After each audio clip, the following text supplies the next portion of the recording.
যার নেতৃত্বে বাংলাদেশ ঐক্যবদ্ধ রয়েছেন, বিএনপির চেয়ারম্যান, গণপ্রজাতন্ত্রী বাংলাদেশ সরকারের মাননীয় প্রধানমন্ত্রী দেশ নায়ক তারেক রহমান, প্রিয় ভাইরা উপস্থিত, জাতীয় নেতৃবৃন্দ, মন্ত্রী পরিষদের সদস্যবৃন্দ উপস্থিত, আমার প্রাণ প্রিয় ভাই ও বোনেরা, শ্রমিক ভাইরা, প্রিয় ভাইরা,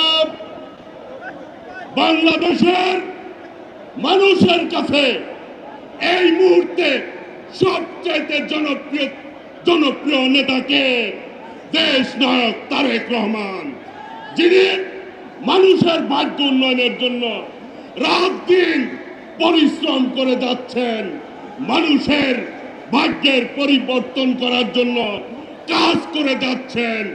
আজকে বাংলাদেশের মানুষের কাছে ফ্যামিলি কার্ড, কৃষক কার্ড, কৃষি ঋণ মওকুফ করেছেন এবং ইমাম মুয়াজ্জিনদের বেতনের ভাতা নিশ্চিত করেছেন। বাংলাদেশের জনগণের নেতা হচ্ছে দেশ নায়ক তারেক রহমান। আজকে একটি দল, বিরোধী দলেরা বিভিন্ন রকম কথা বলেন, হুমকি দামকি দেন, জনগণের কথা, জনগণকে নিয়ে নাকি তারা রাস্তায় নামবে।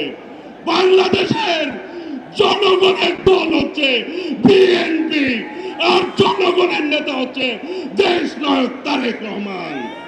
যারা এর বিরুদ্ধে ষড়যন্ত্র করবে তারাই জনগণ থেকে বিচ্ছিন্ন হয়ে যাবে। ওই নেতা আছে, সবাইকে হাত তুলে বলতে হবে নেতা আছে। ওই দেশে স্বনির্ভর বাংলাদেশ হবে নেতা আছে। ও সেই নেতা তারেক রহমান, তারেক রহমান, তারেক রহমান, এগিয়ে চলো, বাংলাদেশ আছে তোমার সাথে।